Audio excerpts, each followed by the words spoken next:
All right, welcome. Thank you for joining us for this panel called Design Your Life for Highly Successful Remote Work. I'm your moderator and host, Nick Jordan. We're going to do quick bios and intros, and then we'll get right into it. One person is not going to be here, Jeremy. You'll see his name on here. He's not feeling well, so wish him speedy recovery. So I'm Nick Jordan. I'm the founder and CEO of Smashing Boxes. And I'm a serial entrepreneur, and a lot of projects. We're a software design and development agency based in Durham, North Carolina. We started in 2010, have been on the Inc. 5000, Fast 50, different awards for growth. As it relates to this, we were fully located in one office, leasing bigger space, taking down more space. We bought an office to grow, and then now, boom, everyone's remote. So we're kind of finding out what's life like in the new normal, and that's kind of why I'm here and interested in this subject. I'm here with Omari Hunt, advisor, Remote Talent Pipeline, and Jai Jones, who's the creative director of 12 South. So I'll let them each introduce themselves, and then we'll kind of get into some questions for the panel. Thank you for joining. Thanks, Nick. As he mentioned, my name is Omari Hunt. I'm here representing Remote Talent Pipeline. We're an agency that helps make hiring developers easier. And the way that we do that, we outsource development to different parts of the world. So when we talk about remote work, more from the perspective of the startup founder, we give you more options, right, to mitigate those risks around, the finances of finding the best talent or being able to manage those relationships. We do all those things for you. And then I've done a lot of other work outside of that, just in recruiting, diversity, and also virtual collaboration that if we have time, I'll touch on as well.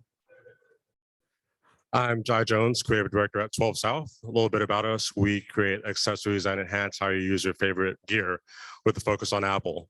So everything from a product that we have called AirFly that allows you to use your wireless headphones for in-flight entertainment, cool little wireless transmitter, to the BookBook line, which is a line of vintage leather cases that were really inspired by Charleston, that encase your favorite tech in what looks like a vintage book.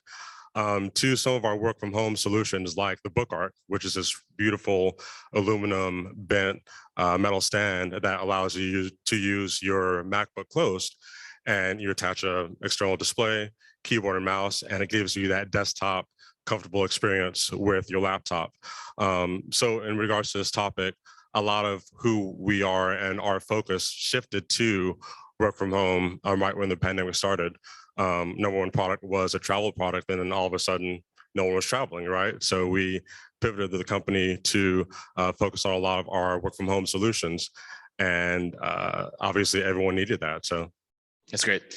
And so when we were preparing for this panel, we realized that it kind of seemed to break down into two categories. One was thinking about the teams and team members, and others were thinking from the company or manager side, and how are we dealing with that from a talent perspective. And so I've really enjoyed hearing from Omari about lessons he's learned and things he's advising his clients on. So Omari, maybe talk to that a little bit. Now that everyone is remote, one of the byproducts, or can be, right? One of the byproducts of that is people are recruiting in your own backyard and your client's backyard. And now you need to go find other ponds to fish in if you're a business, because you can find remote people. How is that trend, fed into some of the work you're doing at Remote Talent Pipeline? Yeah, that's a great point. I think it's transformed the way that founders and companies overall think about recruiting, right? So before we had the ability to just kind of touch everybody and manage them the way we want and kind of keep things insulated. Now it's a much hotter market, right? So, job seekers are asking for more, and it's a lot more that you have to put into the people side of things. So if you're an early stage startup, say in tech, before you could just focus on, hey, I need developers, and I can go out and find developers. I just focus on my product. Now you have to focus on making people happy. And that's a risk that you take, right? So if you're not at that stage, if you're not one of those companies that has a head of people ops, for example, and you're still focused on hiring developers, you have to kind of keep in mind, how can I manage this relationship? Am I prepared to manage this relationship? And if I can't, let me find some experts to help me with that, so we don't, ruin our reputation or spend too much money trying to figure things out. Sure, that's great. And then speaking on behalf of like the remote worker, Jai, you basically build tools to optimize the work from home experience. What are the best tools that you've seen, both that you've created, obviously as a maker and a creator, but and other as well as other things in the marketplace that help to optimize the remote work experience? Yeah, I mean, I think when all this started, a lot of us felt like it was going to be maybe 2 weeks that we're going to be working from home, right? And soon after, we learned that it was going to be a lot longer. So a lot of people didn't have the proper setups to do work efficiently at home, right? You might have been working at a kitchen counter and didn't have actual desk setup. So for us, a lot of our products are focused on making that experience more ergonomic, right? So we have a product called the Curve, which is the #1 selling MacBook stand in the world, that elevates your MacBook to a more ergonomic height so that you're not, looking down while you're working, you're looking up. It looks better on FaceTime. Your face looks a lot better, so you're not like looking down at your coworkers. So, we focused a lot on that and telling that story, right? I think collectively we were all going through that situation where like, we didn't have the comfortable office spaces that we were so used to. We were stuck at home and we had to pivot and kind of figure out how to make that much more comfortable. So I think for us, that was our biggest tool that we used. And then Slack and Yep. Zoom kind of had this resurgence or, emergence during all this Sure. to keep us all connected. I feel like I need to just sit up straighter and then, project myself, and you can fix my face apparently. So I don't know if that will make me appear better or not. And I guess since Jeremy is not here, I'll sort of play the role of player coach. I'll be a panelist as well and kind of answer that. Yeah, well, I think to the question I posed to Omari, I think there's been a lot of challenges with recruitment in general, specifically around engineers and kind of the type of worker that are quintessential to growing tech companies. But it's been a little bit of like a blessing in disguise in a way where we're not fighting over the same talent at all times. I've gotten to know Omari through this process, and I've known him previously, and opening up our eyes to international markets, whether it's in South America, whether it's in Europe. The fact that people can literally be anywhere with some of these communication tools, and now that it's normal, it's okay and it's easier to plug people in. And so maybe talk to that a little bit in terms of like workflow. Like, what have you seen from your own businesses that you've had to do maybe differently, or have you set it up from a workflow perspective so that people can just plug in and start working from wherever they are kind of in the world? Sure, go ahead, either one. I'll take that one. Sure. Yeah. I think just enhancing communication, right? I think when you're in an office environment, you have those natural interactions that happen. And when you're virtual, those don't happen. So really a lot of it is making sure that those happen at some level. It's not going to be at the same level as it would have been before. But a lot of that is really making sure that your whole team connects. Like we do 12-minute stand-up every day with the entire team, just so people see each other, right? And we can celebrate our wins. And we're not all in these individual silos for the entire day, right? We can kind of interact with the rest of our team. So I think communication was a big one for us. It's just kind of making sure that the team is still connected and maintaining that kind of culture that we really loved and really do value, maintaining that in this new world. Yeah, I think to follow up on that, I've seen a big difference in the way that companies manage, right? So now that you have the option to go global, now a big fear that people have is, well, how do I relate to these people, right? And I think that was one of the problems in tech. People would only hire people that they relate to. And as we've come to see, a lack of diversity in who you work with impacts the bottom line, right? So if everyone has the same perspective, everyone thinks the same, everyone's had the same background, that goes for engineers or any other role. You're limiting yourself. So as things have opened up and we've been able to work with companies and bring in engineers from different parts of the world, those engineers come with their experiences, their ways of doing things, and companies are getting a lot more done a lot quicker, and still saving money in the process. Obviously, the bottom line is always the bottom line, but I think people are growing as individuals because they're now having to focus on people more and broaden their horizons a bit. Sure, that's a great point. But keep going on the culture piece. Whether you're a business owner, founder, manager, or even an employee. I mean, even us as, well, I'm a founder, but I'm an employee too. Like I like working with people.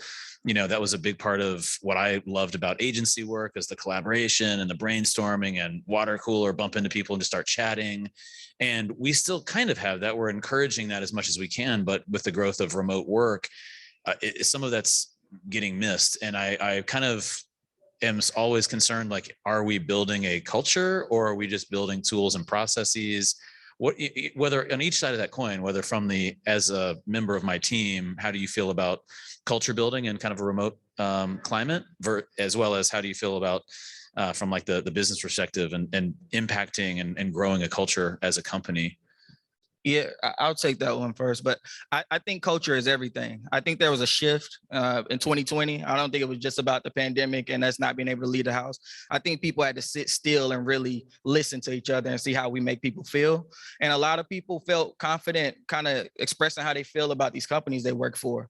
And a lot of these companies were shocked to hear it. Like, oh, wow, we didn't know this segment felt this way, or we didn't know that we were being insensitive here. So culture is something that you should take into account from day one. If you're a startup, it's not all about your product.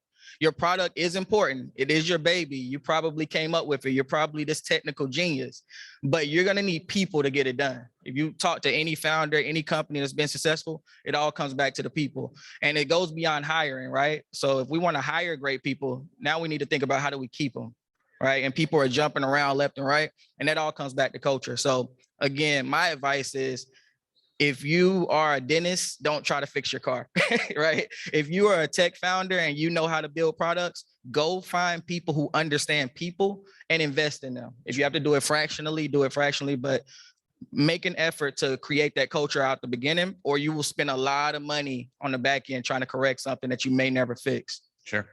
You want to add to that, Jay? Yeah. As to what Amari said, I think people are one of your most valuable assets, right? And you need to make sure that you have that established culture, not only for your existing employees, but for recruiting, right? You need to know who you are. You need to know what your company values are, because especially now with how competitive the market is, it goes beyond the job description and job functions, right? You need to actually have a culture in place and know who you are so that people want to come and work for you, because it's not necessarily just a regional thing, right? You might not be only looking in Charleston for a new position. You might be looking worldwide or nationwide. And I think, having a culture and really knowing who you are, your values and all of that are so much more important now, especially with how we are. In my experience, and actually this is like a question and a thought at the same time, but it's almost like culture used to happen organically, like, hey, I'm this kind of person and I, get these kind of people and I'm kind of intentional, but like, it's really like in those interactions. And now with everyone being remote, you have to really be intentional about it. And you have to design it from the start.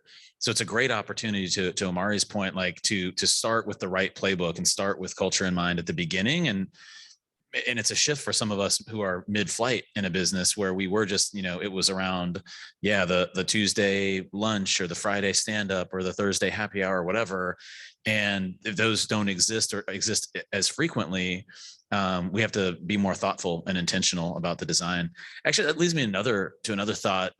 And I know, Jai, you guys are based in Charleston here, and all of our communities that are kind of represented at Dig South, the Tech Southeast, like Charleston or Durham or Raleigh or Charlotte or Nashville, we have this kind of geographic kind of affinity, to both our city and our region. But what is the remote kind of culture going to do to that, right? Are we going to be like, hey, we're a Charleston business? Or how are you guys thinking about that? Do you identify your companies as like, hey, we're a Charleston business still? And for you, are you a Raleigh or a Durham business? Or are you just a business and you happen to live there? And what are your thoughts on that? And if I had to kind of tease out my own, I'm like, I love my city and it's great, but does the like representing of that start to fade away because your team is maybe based everywhere, right? So do you have any thoughts on kind of how that might shift the geographic sort of affinities that we create around our brands and our businesses? I think especially in retail, there is a desire for people have a desire to connect with brands on a much higher level. right? And have that brand story as people shift from shopping at, large big boxes. They're going to individual companies' e-commerce stores, and they want to hear that story, right? So I think for us, we are leaning more into that local story, that we're this Charleston-based startup and now accessory company in a space that is primarily primarily a lot of our competitors are based on the West Coast, right? So it's something unique that this small company on the East Coast is doing this incredible work. And I think that really leans into our story and makes us unique. And it's something that we're going to continue with. Sure. You're gonna add to that? Yeah, I think there's a balance, right? So when you ask someone about themselves and they tell that story, they usually start with where they're from, right? That's just a natural thing. So I think as companies, you have to not only tell your story and highlight where you're from, right? Even if you're distributed, if you're working remotely, you want to have a base and be able to share that with your employees so that they can feel proud of it as well. But you also, more importantly, want to create an environment for everyone at your company to do that. So if you structure your company in a way where people feel like they can be heard, they can be understood, whatever their particular vices are, people are open to learning to them. You can set that example by doing it for the company. So for us, we're from Durham, right? Durham's got an amazing culture that's unique, and it's a lot of people from a lot of places. We have foods, we have festivals, all these things. I don't think it's anything wrong with getting our employees out in California excited about coming to Durham one day. But just like that, I want to hear about California. I want to hear about, Singapore, wherever you are. I want not just the most confident voices to be heard, but the most competent as well. And I want everyone to feel confident in sharing who they are in an organization. That's great. And we're just going to bounce around to cover as many topics as we can in the time, but I want to talk about like diversity and how that's in some ways been impacted. And I've heard kind of on both sides, right? Like, certain populations are impacted more than others. But at the same time, it's an opportunity for more diverse like team building. And from my experience, a lot of it comes down to things that I didn't know or, before, right? Like someone comes in and interviews and they present well and they're confident around others. Whereas now when you're remote, it's a lot more like you show your work, right? And the proof is in the pudding, and our staff makeup starts to look different, and we have more parents too. So, I mean, specifically, parents they might not have been like, oh, I want to go to the office and go to happy hours every Thursday. Because they're more like, I got to pick my kids up at 3. And so, I mean, I'm a parent too, and I have to pick my kids up at 3 many times. It's a lot of driving, as we all know in the audience. But talk about diversity. I mean, that's one thing I've noticed. Obviously, there's a lot of things around that topic. It's a big topic and it's important, but kind of the ability to just like make it based on your work output it's almost made it more meritocratic in some ways, or it's like, if you can just do the work, it doesn't matter if you're here, there, doing drop-offs, doing these other things. And it's really opened up I think a great trend for us in terms of, a growing and diverse workforce. But what have you seen and what are your thoughts on that? I love this question. So I think diversity should be the highlight of everything. And the reason I say that, again, it goes back to people. If you have a company and you don't have any people, you don't have a company. You have a sole proprietorship or something like that, right? So I think what happened, again, back to 2020, people were forced to sit back and listen to each other, right? And we realized exactly what you were saying. There's people from all different backgrounds or with all different circumstances that do great work. And now that we take the bro culture or all these other different terms we could use out of the equation, it comes down to who's doing the best work. And as you let people's work speak for them, and you meet this person, now you want to hear more about them. How did you get so good at this, right? You and I connected over sales and different things. How did you get to this point that you are, right? And you'll notice that a lot of people have different routes, right? Not everyone got an internship while they were in school and then got put in a job. Some people had to struggle. Some people had a child. Some people had, different circumstances. All of that's valuable. And if you have a customer-facing product, the more different faces you have, the more people you can relate with. And anyone who knows about sales, and I don't care what your product is, you have to sell it. You have to be able to relate to the other person in front of you or across from that screen. So if you're a smart business person, if you're building a business, you want a variety of people because you never know when that person's background could be the thing to close that deal. Sure. So I think it's everything personally. Yeah, that's great. You want to comment on that? Yeah, I mean, that and having diverse viewpoints in your company, right? That's how you grow, right? I think that's vital to really evolving as a brand, because all brands should evolve at some level. But having that diverse workforce really helps you do that in, I feel like, a more authentic way. And it's what you should do, right? Um, but yeah, no, I think it's incredibly important. That's great. Um, yeah, I'm kind of jumping around, but let's go back to as a team member, and one of the things that I feel like has kind of gotten damaged with the remote culture is the ability to mentor young team members, new talent, whether they're fresh out of school or they've retooled or retrained and are now entering this kind of field. How are you helping others? How are you advising people in terms of how they can be successful from a remote work perspective that might be younger or more new to their careers? I'm telling them to be confident. I'm telling them to attack the way that this perception that we have of what an interview is, first of all, right? So you have this interview. We all grew up with the interviewer holds the power and you should just be happy to be there and hope you leave with a job offer. Well, obviously that's changed, right? The job market is totally different. It's in the hands of the people. So I'm telling young people, hey, when you go into these interview situations, you should have a lot more questions than they have, right? You can get what you want. If you're willing to work for it, you're willing to, get the certifications you need, get the, whatever it is, you hold the leverage. So I'm telling them, hey, look, go in with some questions, have pushback. When, if someone asks you about your resume and say, hey, why have you jumped around a bit in the past 2 years? Ask them, take a look at their LinkedIn page, ask them why their employees haven't been there for 2 and 3 years, right? You can ask these questions. You don't have to settle, right? And it goes back to our culture conversation. I love their product, right? And I'm thinking about it already. I've been to multiple companies and they'll give me the at-home stipend. I bought my desk already. Like, I'm running out of stuff to buy. I'm looking for that in my next role. If I go take a full-time role somewhere, I'm like, hey, I want a stipend, and I'll negotiate that in just so I can get those cool things for when I have to take this flight and I want to listen to my AirPods. That stuff's important. So I'm telling people, ask questions. Don't be afraid to negotiate. And for the startup leaderships out there, hey, people are going to negotiate. They're going to want what they want. And you should be really thinking about, what do my employees want and how can I align that with what I'm trying to accomplish? Sure. That's great. Do you want to comment on that, Jai? Or Yeah, I think everything that Amari said, but when it comes to within organizations, it just takes more effort to like mentor those folks. It doesn't really happen organically as much where they're next to you and you're seeing what they're doing. And it's kind of this like very organic thing. You have to actually reach out and make an effort to make sure that they're growing as an individual and, within the company. I mean, it just takes a lot more effort these days.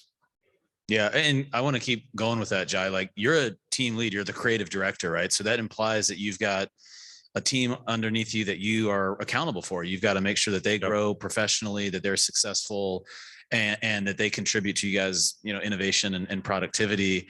What are you looking for in terms of your team, and how has that shifted as more people have, entered into kind of the remote workforce? I think especially as a creative, really being passionate about it outside of the 9 to 5, right? I think a lot of the creatives that I really respect see it more, they have something else that they're, pursuing outside of that 9 to 5, right? Being creative and being in the creative community is something much larger for them. And I really look for that, right? Because if they're passionate about this as a whole, and it's not just like a paycheck for them or a 9 to 5 thing, I think that really speaks to who they will be and their success as, an employee long term. Sure. And to switch and play the role of the panelist, as I'm thinking about some of the shifts and changes, I've enjoyed being able to meet people everywhere, and it wasn't like we weren't doing it, but we had so many things inside of our community that were pretty insular, like, hey, go to this in this area. And you showed up and you met people, and that's how you got your interactions. And now that can just happen anywhere. Like, I'm talking to people in Singapore or India, and then I met a bunch of them in a conference in Miami. And it's like, great perspectives and great ideas aren't really confined to just your area or just your walls. And so that's one of the ways that I've, in some way, I've missed some of the day to day constant interaction, but I have enjoyed the fact that now I've opened up my own boundaries, and I'm like, man, I can talk to people anywhere. And it's like, it's really fun to get those different perspectives. Did you want to say something? Yeah, well, to add to it, just on the mentorship piece, if I'm a company and I'm any founders out here who are kind of building out the structure of your company, build in career paths for people at an entry level, right? That's the best way to kind of force mentorship in there without forcing it, right? If I'm coming in at an entry level, let's say in sales, I'm coming in as an SDR. I don't want to just be looked at as the person who generates the leads, because when I feel like I'm more than that, I'm going to leave this company and go find it. And then again, we want to retain people, right? So build it in and say, hey, SDRs, 5 hours a week, you can shadow AEs, for example, or hey, junior engineers, we're going to take a portion of your week and have you shadow some of the senior engineers so you can actually see where your work is contributing to, and you can go along and you can ask those questions, and it's built in. I don't see any reason to not build that into job postings and job positions and the way you organize your company. Sure. Well, flip it around too. Talk about yourselves. How have you changed the way you work now that you have the option to be remote more often? What are some of the tips and tricks you're using and applying that make you more creative, more productive? Maybe Jai, start with you. Yeah, I think for me, it's really kind of the flexibility of when I work as well, and being able to, get things done before my team gets there. And it just gives me a lot more flexibility with that and with interacting with my team. What I've changed within that. I mean, for me, it was important to maintain some level of normalcy, right? When all this started, I still got up and, did my normal morning routine and went to a different room in my house to work, right? I think for me, I needed to maintain that. So it still felt like I was on that same routine. But yeah, I think the flexibility is great. And I think, for a lot of people, especially people with kids and all that, it allows you to do your best work and still be able to take care of life, right? Have that work-life balance and not have to compromise as much as you might have when you're commuting an hour back and forth every day. Sure. What have you done? Jai and I were talking backstage about a couple years back. I was on my job search. I worked for a founder that wasn't my favorite. So I won't pinpoint the year. So you guys check my LinkedIn or anything. But I had kind of gotten tired of America. You just said 2 years ago, I think. Yeah. I was like, I'm tired of working here right now. So I'm going to go find recruiters on LinkedIn and get me a position for a company based somewhere else. And I picked the UK because they were 6 hours ahead, but I was East Coast. So it was perfect. And I said, if nothing else, if I don't like these people, they're asleep by 2:00 p.m. my time. So yeah, again, that flexibility, I'm not telling everybody to go do that, obviously, but that's how I was thinking. And that's transformed into now I just take it into the interview process and say, hey, look, I've got to pick up my kid at 3. That's something I'm not willing to compromise on. I know you all want me to work for you, but he'll remember the days I picked him up from school a lot more than he'll remember the day I lost his job. So let's get it out there in the open now. Are you okay with that? How do you feel about me? Do you value me enough to let me have control of my calendar or not? If not, then, yeah, catch you later. Yeah, that's right. I've loved the kind of release of not having to have all my work done at the office. And it was one of those things where you don't know kind of that burden until it's released, and you're like, oh man, wow, I can actually get a ton done, then do breakfast, then do school, then get a ton done, and then like drive to practice. I mean, I've driven to so many freaking soccer practices in the last 2 years. It's unbelievable. But as we're starting to wind down on time, maybe just, zoom back out and just say like, I'd love to hear just your thoughts and opinions on positive, negative. Do you think this is a trend that's impacted you kind of in which direction, both as a company builder and an innovator, as well as, an individual contributor? Yeah, I think it's been positive. I think it forced us all to kind of rethink a lot of things, right? Especially when it comes to remote work, right? Making sure that companies are a little bit more flexible to that. And I think, the hybrid model will come, but I don't know if we'll ever go back to where we were right? I think there's lots of benefits to hybrid and to remote work that we've all realized, and that's beneficial to us all in maintaining that work-life balance. Sure. Go ahead. I think it's been all positive because there's nothing better than options, right? I think the option to control my calendar, I think the option to block off my calendar for 10 minutes in between meetings, for example, and just say, I don't want to talk to anyone. I have that option. If I'm at the office, I'm worried about my manager maybe creeping over me, or I'm worried about if I even like my manager. So I think it's great personally. Yeah, I agree. And we're closing, but I agree. I think it took a shift, when it first was happening and the trend was accelerated. We had to rethink how we do hiring, how we do team building, how we do communications. And there was a fear of how can we be the best company and the best startup possible. But I feel like that's been alleviated with, over time with like the positives that have come from, borderless workforces and, being able to work around the clock, around your own schedule, and really feeling like you don't have that constraint. It's stressful when you're like, you have to do something. Now we're free. We don't have to do anything. We don't have to be somewhere. We don't have to go somewhere. We don't just get in the car arbitrarily. We can really do things that we want to do because we choose that. And I think that's a powerful force for good as we kind of think about the continuing trend in terms of remote life. So, well, that does it for this panel. Thank you for joining in person and online. And yeah, I'm Nick. Thank you to Omari. Thank you to Jai, and hope Jeremy feels better, and enjoy the rest of the conference. Thank you all. Thank y'all.